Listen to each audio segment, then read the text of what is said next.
महाराज की जय। बोलो रामचंद्र भगवान की जय।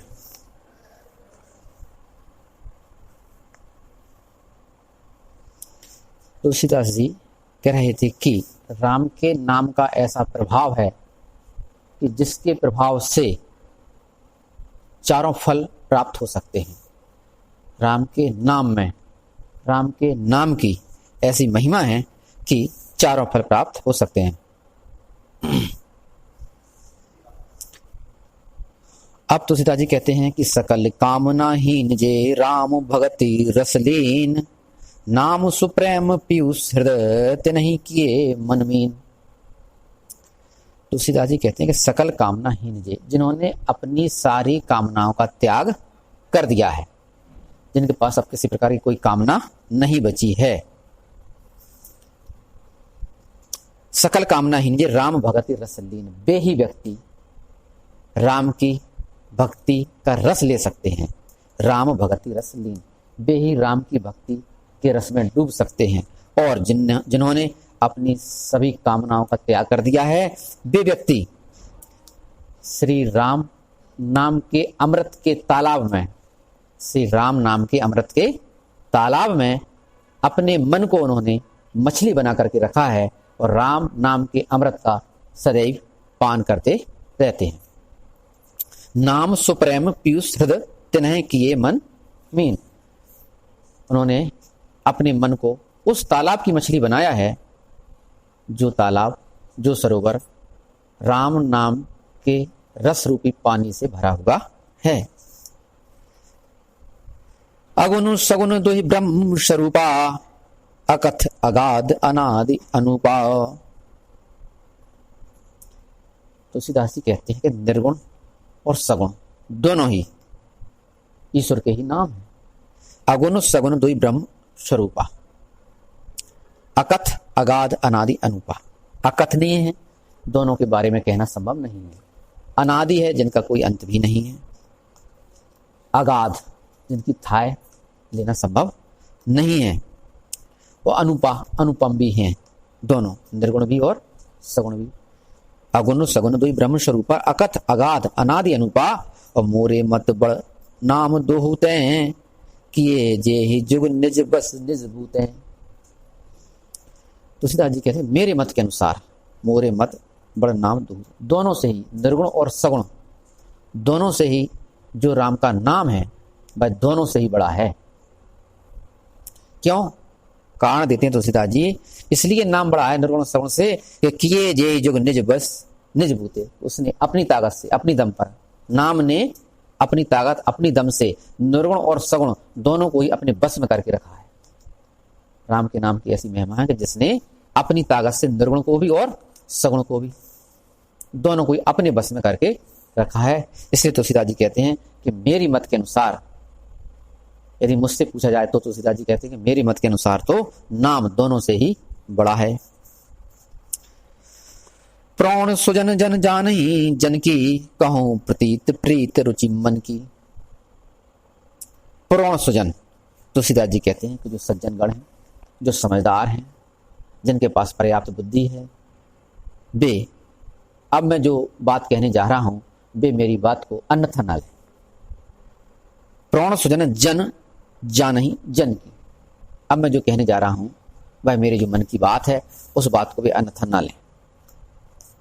एक बात के कई अर्थ निकल सका, तुलसीदास जी हाथ जोड़ रहे हैं कि अन्यथा दूसरा अर्थ ना निकाले। मैं केवल अपने मत के अनुसार कहता हूं कि, और कैसे कहता हूं, कहूं प्रतीत प्रीत रुचि मन की। अपने जो मन की रुचि, मेरे मन में जो समाया हुआ है, मैं अपने मन की बात बड़े प्रेम के साथ और भरोसे के साथ कहता हूं। कहूं प्रतीत माने भरोसा, प्रीत प्रेम, रुचि मन, मन की रुचि, मैं अपने मन की रुचि को बड़े प्रेम के साथ और भरोसे के साथ कहता हूं। क्या कहता हूं कि एक दारुगत देखे हुए को, पावक समझुग ब्रह्म विवेकु। तो तुलसीदास जी कहते हैं कि जो निर्गुण और सगुण ब्रह्म का विवेक है, जो ज्ञान है, जो निर्गुण और सगुण की जानकारी है, निर्गुण और सगुण जैसे हैं, वे दोनों इस प्रकार हैं जिस प्रकार की जलती हुई लकड़ी और बगैर जलती हुई लकड़ी। जलती हुई लकड़ी तो सगुण के समान है और बगैर जली हुई लकड़ी जिसमें अभी जिसने आग पकड़ी नहीं है, ऐसी जो लकड़ी है वह अभी निर्गुण के समान है। क्योंकि सगुण माने दिखाई देने वाला और निर्गुण माने दिखाई न देने वाला। तो लकड़ी है वह, आग माने पकड़ी नहीं है, लेकिन फिर भी में आग तो है, वहाँ ऊर्जा तो निर्धारित भरी हुई है नहीं कि इतने समय तक जो इतनी ऊर्जा दे है, वो ऊर्जा भी फिक्स है बाकी कि कितनी दे है, लेकिन समाई तो है वहाँ में, चाहे तो अपन प्राप्त कर सकत।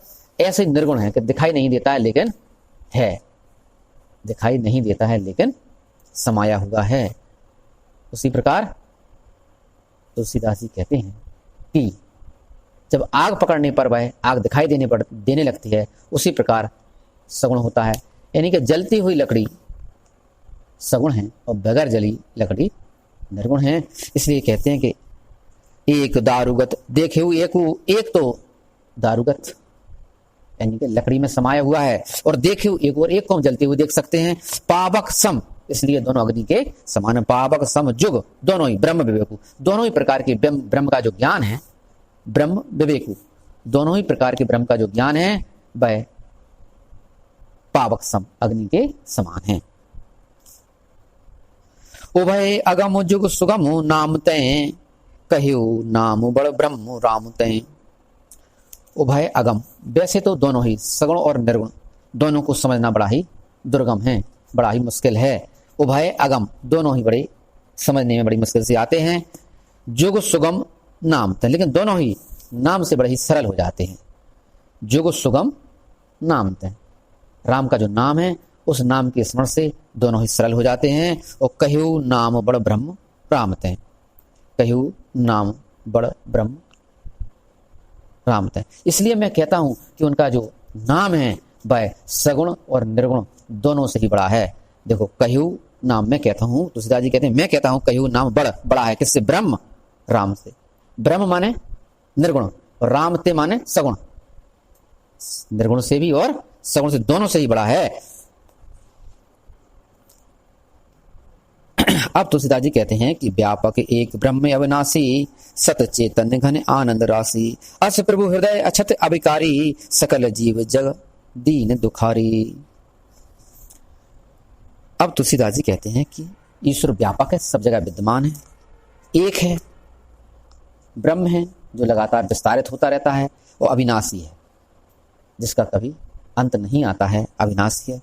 सत चेतन घन आनंद राशि, सत चित और आनंद की जो राशि है, समूह है, घना हुआ अधिक मात्रा में, सत चित और आनंद की जो राशि है, जो ईश्वर है, जो व्यापक है, जो सब जगह फैला हुआ है, जो ब्रह्म है, ऐसा ईश्वर यदि हृदय में बैठा है सभी के, तो फिर व्यक्ति दीन और दुखी क्यों है? तुलसीदास जी खुद ही प्रश्न करते हैं कि अस प्रभु हृदय अछत अविकारी। कैसा प्रभु? एक व्यापक, एक ब्रह्म अविनाशी, और सत चेतन घन आनंद राशि, आनंद की, सत्य की और चित्त की जो राशि है, ऐसा अविकारी ईश्वर जब सभी के हृदय में बैठा हुआ है, तो फिर व्यक्ति दीन और दुखी क्यों है? अस प्रभु हृदय अछत अविकारी, ऐसा अविकारी ईश्वर सबके हृदय में बैठा हुआ है। सकल जीव जग दीन दुखारी, तो इस संसार के अधिकतर जीव दीन और दुखी क्यों हैं? फिर ऐसे अविकारी ईश्वर के हृदय में बैठे होने पर भी दुखी हैं। तुलसीदास जी उपाय बताते हैं, अगली लाइन में कहते हैं कि नाम निरूपण नाम जतन तय, सो प्रगट हो जिम मोल रतन तय। अब तुलसीदास जी कहते हैं कि यदि अछत और अविकारी सच्चित आनंद की घन राशि ईश्वर हृदय में बैठा है, तो व्यक्ति को दुख नहीं होना चाहिए, और बैठा है ही, यह भी पक्की बात है, फिर भी व्यक्ति दुखी क्यों है? तुलसीदास जी कहते हैं कि व्यक्ति दुखी इसलिए है कि यदि किसी व्यक्ति के पास, गरीब व्यक्ति के पास अनमोल हीरा हो करोड़ों रुपए का, लेकिन उसे उस हीरे का मूल्य पता ना हो,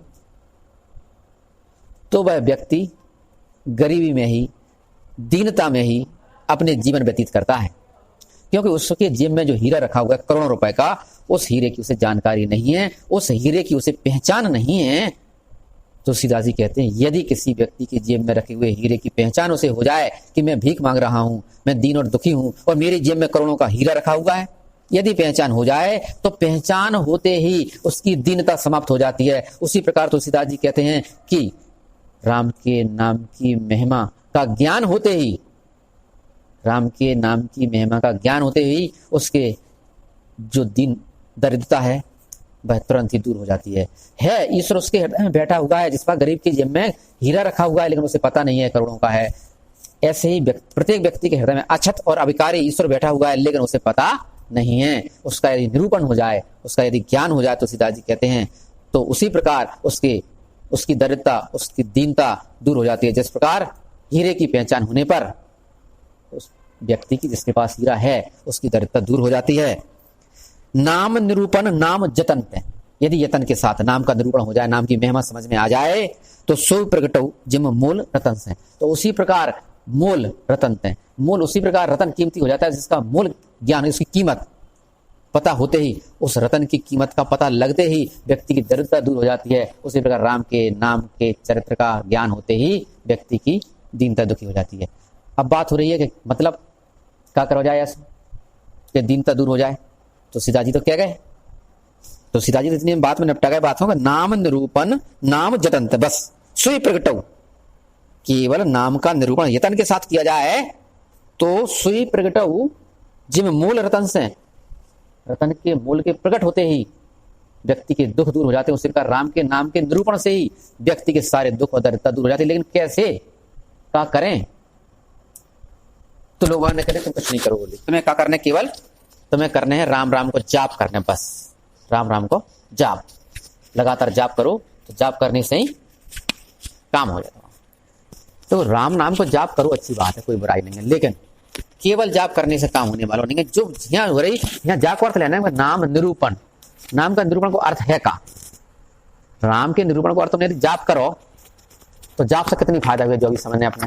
तो जैसे मान लो तुम जाप कर रहे हैं, दुकान में बैठे तुमने कई व्यक्ति देखो जाप कर रहा है, राम राम जप रहा है, सामने से कोई ग्राहक निकलो, आए कहाँ जा रहा है, आए सुनो सुनो देखो अपनी दुकान है खुली है, आओ यहाँ, और राम राम राम राम चल रही है, उनकी माला नीचे सटक रही है और नाम को जाप उनको लगातार चल ही रहा है। तो बात यहाँ क्या हो रही, ऐसे नाम राम के जाप से कुछ होने वालों नहीं। यह तो फिर कौन से नाम के निरूपण की बात कर रहे हैं तुलसीदास जी, ऐसा कौन सा नाम है जो उनके निरूपण की बात हो रही है। तुलसीदास जी कहा चाह रहे हैं, कौन सा नाम का निरूपण है जो तुलसीदास जी कहना चाह रहे हैं, वो कौन सा नाम है। नाम तो यही है, लेकिन भी जो कह रहा है कि राम के जो चरित्र हैं, राम ने जो चरित्र करे हैं, वे चरित्र को ध्यान करने, केवल नाम के राम राम राम रटने से कछु नहीं होने वाला। राम को नाम दे तुम रट रहे तो अच्छी बात है, जहां बुराई कछु नहीं है, लेकिन राम के नाम के रटने के साथ साथ उनको चरित्र भी दिमाग में आ जाना चाहिए तुम्हारे, कि राम ने कैसा चरित्र अपनाओ है और राम ने क्या करो है, उनके चरित्र, उनकी क्रियाएं, उनके विचार, उनकी सोच, कि पिता के क्या नहीं, पिता ने तो कही नहीं और भी बन को चलेगा। यह व्यक्ति तो बंटवावे के चक्कर है अपने पिता से, याद हो बात है जो हो रही। राम की नाम की जाप को अर्थ, नाम निरूपण को अर्थ का क्या चाह रहे तुलसीदास जी, मतलब है जो है राम के नाम का निरूपण करते हैं, राम के नाम को समझना, राम के नाम की महिमा का अर्थ है कि राम के जो चरित्र है उसका ज्ञान हो जाना, राम के चरित्र को अच्छी तरह से समझ करके उसे हृदय में उतार लेना। और जो व्यक्ति राम के चरित्र को सुन करके समझ करके अच्छी तरह से हृदय में उतार लेता है, तब उसके मन में राम के नाम का निरूपण हो जाता है। और राम के नाम के निरूपण होते ही जैसे हीरे का ज्ञान, रतन का मूल ज्ञात हो जाता है, उसी प्रकार राम के नाम का ज्ञान होते ही, उसके निरूपण के होते ही, उनकी चरित्र का ज्ञान होते ही, उनके चरित्र को समझते ही जब व्यक्ति जब समझे तो चलने को भी प्रयास करे, तो चलने को जब प्रयास करे तो निश्चित ही निरूपण हो चुका राम के नाम को। तो व्यक्ति का है कि आके बीच के जो रटवा शुरू करो है व्यक्ति ने राम के नाम को, बात से एक निगेटिव बात और फैली है कि हम यहाँ राम को नाम जपत रहे और सामने ग्राहक को कैसे भी लूटत रहे, तो जो फर्क नहीं पड़ेगा। हम राम को नाम तो जैसे जप रहा है, तुलसीदास जी तो क्या गए, तुलसीदास जी साफ तो कही है कि नाम निरूपण नाम जतन से, तो जतन से तो कर रहे हैं, हम बढ़िया घर पूजा करके आए, तिलक लगा के आए, बहुत से वापस चावल चिपका के आए, तो फिर अब तो हम यतन तो हमने कर ही लो और राम के नाम को निरूपण हम कर ही रहे। तो और चौपाई भी बोलते जा रही है, तो राम निरूपण राम जतनते हैं और सोई प्रगटे में मूल रतनते। तो उसी प्रकार हमारे दुख दर्द भी दूर हो जाते हैं, हो जाएंगे अब राम के नाम के निरूपण से, क्योंकि तुलसीदास जी ने कही है बात। तुलसीदास जी ने ऐसी नहीं कही कि तुम आके बीच के राम राम रटो और उनके चरित्र को तुम्हें बिल्कुल ही होश ना हुए। राम के नाम को रटने का मतलब इतना ही है कि उनके चरित्र को दोहराना, उनके चरित्र को, राम को नाम भले दोहराओ ना दोहराओ वो बात अलग है, लेकिन उनके चरित्र को दोहराओ मन में कि राम ने कहा करो है कि राम कब कैसे दोहराओ। यदि कोई परिस्थिति आ जाए यदि कोई संकट आए, कोई दिक्कत आए, कोई समस्या आए, तो सोचो ऐसी परिस्थिति में राम क्या करते। जैसे कई बच्चों से प्रश्न पूछा था कि तुम पिता के पैर दबा रहे, और पिता के पैर दबा दबा दबा दबा पिता सो गए। अब पिता सो गए, अब चुपचाप उठ के चले जाओ, शिष्टाचार के खिलाफ है। पिता जब तक ना कह देंगे ठीक है रहने दो, तो शिष्टाचार के खिलाफ है।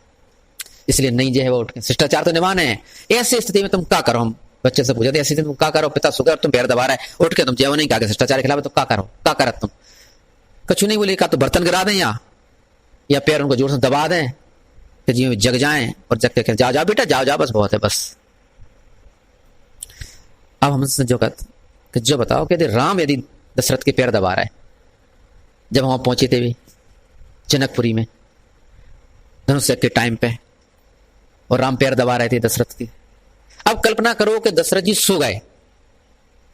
सो गए और राम पैर दबा रहे। ऐसी स्थिति में राम का कर हैं, वही गिलास गिरा दे हैं का जी में जग जाए दशरथ जी और कह देंगे जाओ जाओ बेटा क्या कर रहे हैं, जो ही करें कर राम का करें जो सोचने वहां। राम बात समय पे क्या करें, राम जो सोचेंगे आज हमारी लॉटरी लग गई, तो भगवान कहे तो ऐसे ही सोच रहे हैं जी रात भर हम ऐसे ही पैर दबात रहे जो राम का है। तो राम को नाम को यत्न करने को अर्थ केवल इतना ही जो है कि राम ने क्या करो, अपने जो समझने उनके चरित्र को समझने के बाद, रामायण को पढ़ने समझने सुनने के बाद, बा को मनन करने के बाद, जो समझने के प्रत्येक परिस्थिति जब आ जाए तो वह परिस्थिति में अपने जो सोचने कि ऐसी परिस्थिति में राम का करते वही हम कर हैं, तो होगा राम के नाम को निरूपण। अब सारे दुख दारिद्रता तुम्हारी दूर हो जाए। यदि जो है राम के नाम के निरूपण को अर्थ जपना नहीं, लगातार राम राम जपना, और कृत्य कैसे भी करना, राम राम जपना और पराया माल अपना जो नहीं होना चाहिए। निर्गुण तय यही भांत बड़ नाम प्रभाव अपार, और कहू नाम बड़ राम तय निज विचार अनुसार। तुलसीदास जी कहते हैं निर्गुण तय यही भांत बड़ नाम प्रभाव अपार, नाम का जो प्रभाव है वह निर्गुण से बहुत बड़ा है। और इसी प्रकार तुलसीदास जी कहते हैं कि कहो नाम बड़ राम तय, अर्थात राम तय माने सगुण से भी, अब सगुण से भी निज विचार, मैं अपने विचार के अनुसार कहता हूं कि राम ते माने राम से भी, अर्थात सगुण से भी, सगुण राम दशरथ के पुत्र राम, उनसे भी राम का नाम बड़ा है। निर्गुण से बड़ा तो है ही, तुलसीदास जी कहते निर्गुण से बड़ा तो है ही, लेकिन मैं अपने मत के अनुसार कहता हूं कि सगुण राम से भी राम का नाम बड़ा है। बोलो रामचंद्र भगवान की जय, बोलो हनुमान जी महाराज की जय।